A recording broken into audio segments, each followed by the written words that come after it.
龍師傅啊，有關法會嘅嘢咧，想了解多啲嘅。咁咧，我哋咧將 poster 咧有3位嘅神仙喺度嘅，你可唔可以介紹一下，令到我哋了解多啲咧？呢3個神仙係邊3個咧？其實係茅營啦、茅姑同埋茅沖3位祖師嘅。咁其實佢3個係3兄弟嚟嘅，3個都姓茅。其實好多人聽過啦，茅山道士啊嘛。茅山道士其實咧，我哋就以佢哋咧為我哋嘅祖師嘅，因為咧佢哋其實3個裏邊咧，茅營祖師咧一早咧佢就已經要立志咧去修道啊。咁佢就離開咗佢屋企咧幾十年，係啦。而佢2個細佬咧就去咗當官嘅。後來咧，佢呢個哥哥翻咗嚟嘅時候咧，已經得道成仙啦。喺佢哋南京啦，我哋以前叫巨曲，而家叫巨容嘅地方咧，行咗好多好多嘅神跡啊。咁後來2個細佬咧都辭官，同佢一齊去修練。咁啊霸咗3個山頭。咁啊變咗係叫做3個山咧都係姓茅嘅，所以叫茅山就係咁樣嚟啦。咁龍師傅啊，咁你個教派咧又介紹一下？嗱，我哋嘅教派咧，我哋叫做上清宗，係啦。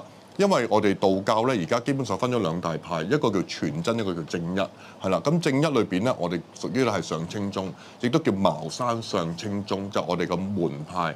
咁茅山上清宗咧，其實一路咧以嚟都係喺一個叫做江蘇地區去到叫做流傳落去嘅，基本上就冇向外流出嘅，幾遠遠嘅歷史啊！以往咧就係一啲即係比較有一啲學識啊嘅人去到學習嘅。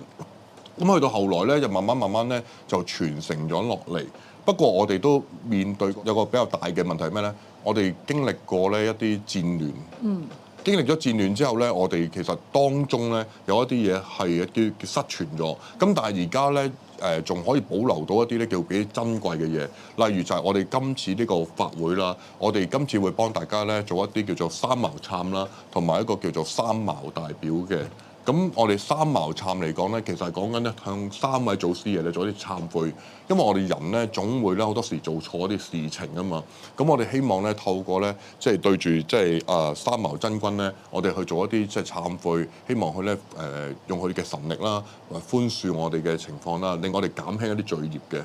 咁其次，我哋上三茅大表啦。三茅大表咧就係講緊咧，我哋透過當中一啲儀式，去向到咧我哋嘅祖師爺咧，去到上一份表，即係上天庭嗰份表係，去向我哋祈福。咁希望可以做到啲咩效果咧？希望做到我哋嘅一啲叫做身體健康啦，我哋嘅運程會亨通啦，人緣暢旺啦，姻緣咧都會變好啦。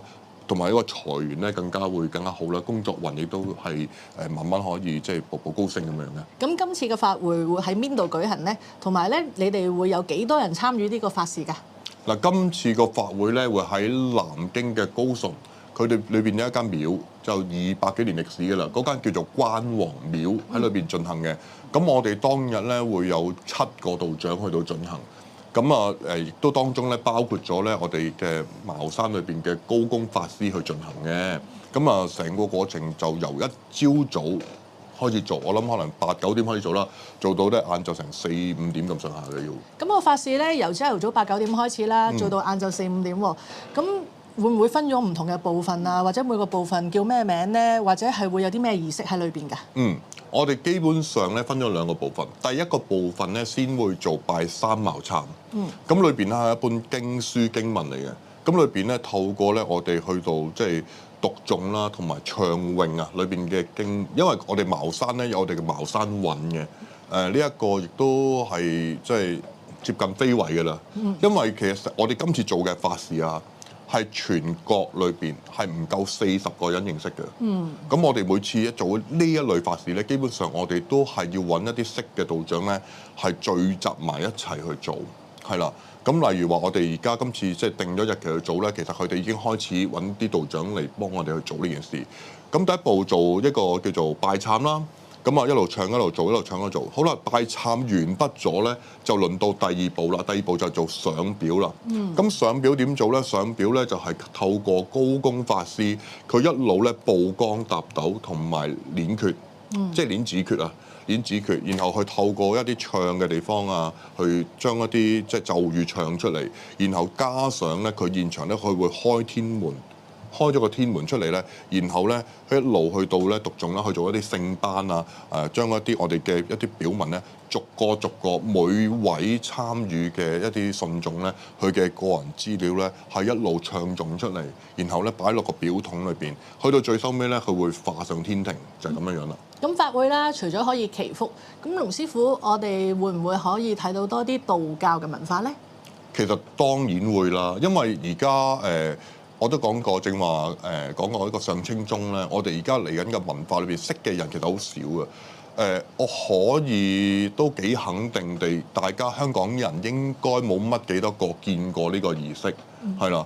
咁呢個做法咧，其實當中正話我哋講呢個咁嘅科儀啦，即係包括啊曝光啊、揼斗啊，同埋呢個叫做鏈決啊，所有嘅一啲嘅嗰個包括裏邊嘅音樂啊，係啦，或者唱嘅經啊、唱嘅一啲我哋叫做茅山嘅韻啊，其實我諗都冇乜邊個聽過，係啦，因為其實識嘅人真係好少做，即係曾經做過嘅人，可能都真係寥寥可數啊，香港地。咁我哋可以透過呢件事裏邊咧，認識翻一個文化，因為其實茅山裏邊咧好多文化咧，其實佢係因為叫做唔多人識啊，即係包括茅山嘅符啊，咁其實而家都係申請緊非遺，因為佢有佢嘅特色喺度咁樣咯。法會公開報名之後咧，好多信眾咧都問可唔可以去現場㗎咁樣？其實都真係幾多人問緊呢件事嘅，不過咧，因為我哋今次咧第一次去做啊，咁我哋因為都要同大家夾一夾嗰個情況。而家咧，今次我就唔建議大家去啦，係啦，希望咧我哋做順咗。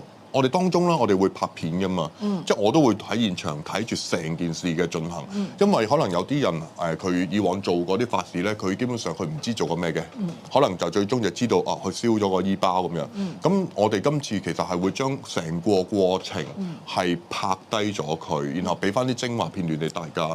咁當中我哋都會拍低咩咧？拍低我哋嘅一啲表文啊，即係每個人嘅資料寫喺份表文度。咁交上你哋燒嘅衣包，我哋都會寫去，係成個過程會拍低佢咁樣去做咯。咁希望啦，我哋今次做完之後咧，大家如果真係有興趣嘅，係啦，咁我哋先至再諗下，我哋日後係點樣樣去安排大家可以有機會上去一齊南京路食個齋啊，去睇一睇個法事點樣做，參與法事咯，都係件好事嚟嘅。